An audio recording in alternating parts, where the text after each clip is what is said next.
Hey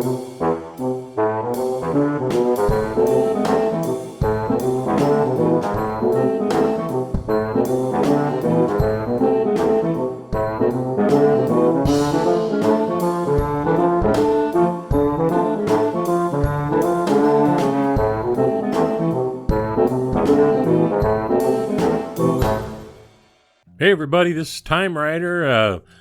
Kind of took a little time off this week, and so I didn't really put anything out, but we're going to put something out today, Friday, and it's going to be this wonderful little A series. About half the people out there say it's pronounced Wolseley, and the other half says Wolseley. For my purposes, I'm going to call it the 1500. As I understand it, you cannot talk about the 1500 unless you talk about the Riley 1.5. They were sisters by different misters, so to speak. They use the same floor pan, the same suspension, same steering, and they each sported a 1489cc engine, hence 1.5, and an MG gearbox. And they looked alike to boot, enough to be twins, albeit fraternal twins. The parent company, whatever you call it, was founded in 1901. It went defunct in 1975, and they were a huge British motor car manufacturer, in its day, the largest.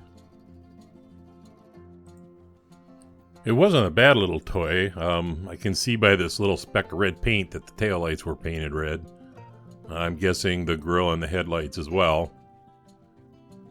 The axles were pretty corroded. And the whole thing was held together with these two rolled over posts. Matchbox introduced the 1500 in 1958. And they manufactured it until 1959 or 1961, depending on who you ask. The upshot is that any example of this is 60 years old. I'd be really careful with it too, because there's a crack underneath that front axle. I'm awed that it survived this long, and it deserves the very best that I can give it. Yeah, you can see the crack right there. And it eventually did break. So I'll smooth the rolled over posts, because I don't want to have to fight it to get it back together. Excuse me.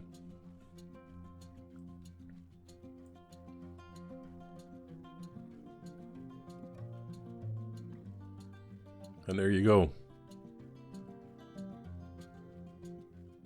Variation listings called the color pale green. I'm going to remove the wheels on this, partly because I need to do something about the axles, and I want to try to do something with that chassis too. And here they are, going into the warm goo, I think is what Paul calls it. I thought this looked a little more yellow than pale green. I mean, I can see a little green in it, and that's fine. Give it a little shake for luck, and before you know it, there it is. See, and it broke. It didn't break in the goo, which I'm very grateful for, so I didn't have to fish that out, that little piece. But it did break once I got it out and was handling it a little bit to try to clean it up. Again, this casting it's got a lot of corrosion, so that's going to be tough. And it's also I'm trying to straighten the roof here because it's crooked. It's like the thing got stepped on, and that's probably what broke the chassis. So I'm just trying a little brute force here, and then started cleaning up the casting. I wasn't happy with it. I'm going to work on it a little bit more as I go. And this is that Bondix that I bought, and it works good for certain things. I like having it around, but I will say it's not real good for what I'm using it for here. This actually broke the first time I tried to put the thing together. More wire wheel. I'm just, the casting, you can see on the roof how discolored it is. And that back left corner, that thing was a mess. When these Matchbox, when they corrode, it's almost like they swell up a little bit and get bigger than they used to be. So here I am, gonna straighten that out. I hate using hammers on these, but sometimes it's the only way you can do it. And I was very careful. And the back was a little crooked too, so I needed to straighten that just a little bit. Eventually, I got it to a point where I was happy with it. British magazine The Motor tested the 1500 in 1957, and it was found to have a top speed of 76.7 miles per hour. Yeah, it's like, God, the corrosion is like almost like a growth. I'm filed on it a little bit here. Got to be careful doing that because sometimes you lose a little bit more than you had hoped, I guess, is where I'm going with that. Went from 0 to 60 in 24.8 seconds, so you aren't going anywhere fast in this thing, but it did get about 36 miles to the imperial gallon, so maybe they should have shipped them over here to the U.S. in 1975. They wouldn't have gone belly up.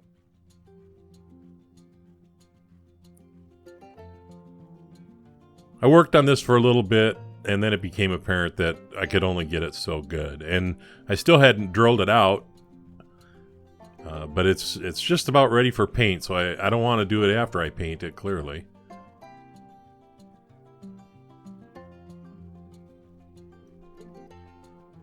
Somebody suggested that this should be a 2-minute restoration, and it almost couldn't be. Could be, I mean. Oh, there's the Anderson oiler.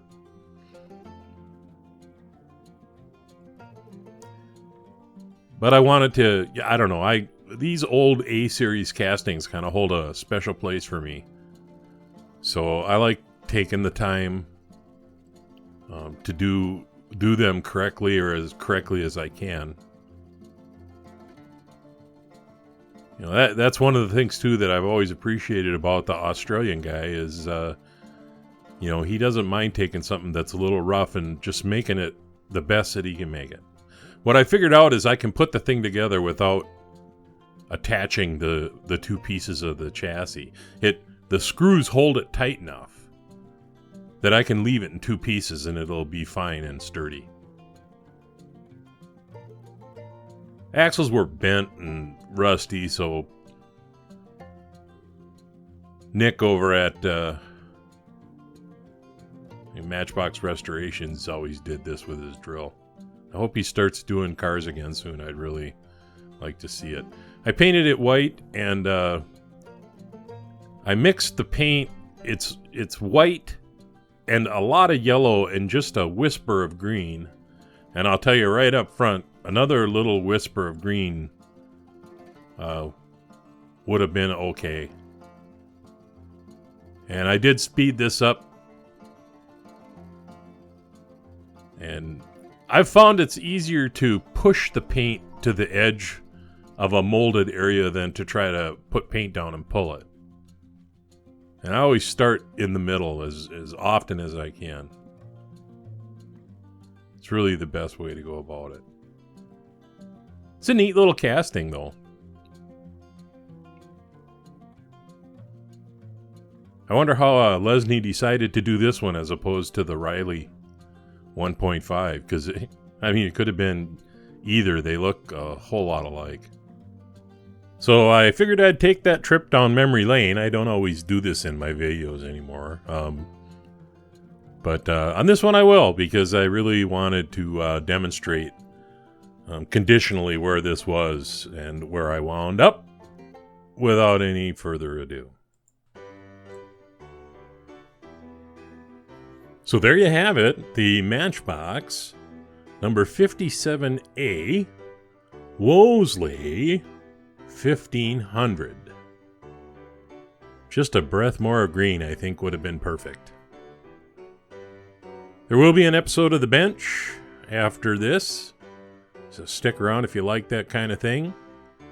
One thing too that I don't like the silver paint on the ends of the axles. I usually just try to polish them up as best I can.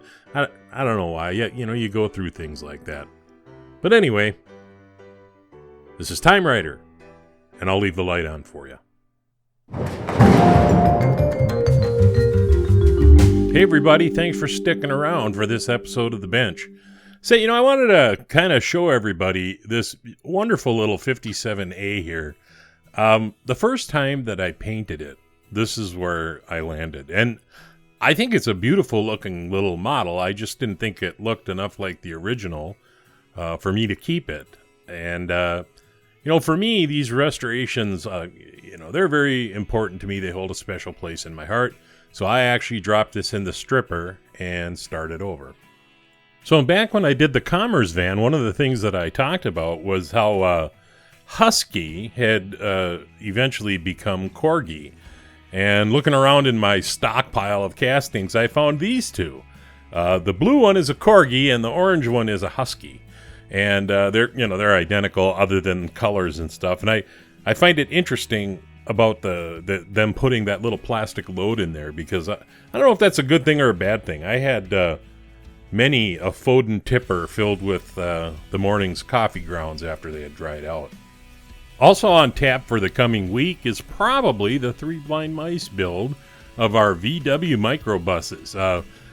I'm not ready to go, but I think I'll be ready by next weekend, and the other two seem to feel the same way. I have absolutely no idea what anybody is doing. I know George is waiting for some parts, and Paul, he's been real closed-mouthed other than to say, he doesn't want George to make him feel like he should go in the closet and cry. So it should be a fun build for the three of us, though. Look forward to that next weekend. So Diecast Outcast has sent out a challenge to anybody who wants to participate to recognize Breast Cancer Awareness Month. It's the Paint Something Pink Challenge. And I'll be straight up, I'm a Bruce Springsteen fan, so I have this Cadillac that I'm going to do almost kind of a restoration on. It'll be a custom in that it's pink, and it was never offered in pink. And then immediately following the presentation of the video, this is going to go on eBay along with some Wee Little Cars memorabilia, because I opened a Wee Little Cars store. And that will be auctioned off with the proceeds going to the American Cancer Society. And to carry it a step further, I've kind of decided that I'm going to try to do one donation car a month, where I do a custom or a restoration or something, and I put it on eBay and auction it off with the proceeds going to some type of charity. Anyway, that's all I got for you. So everybody be sure to have a great weekend. If I can, I'll sneak in another video over the weekend. Otherwise, this is TimeRider. Share if you like. Thumb up, thumb down. Please be respectful with your comments.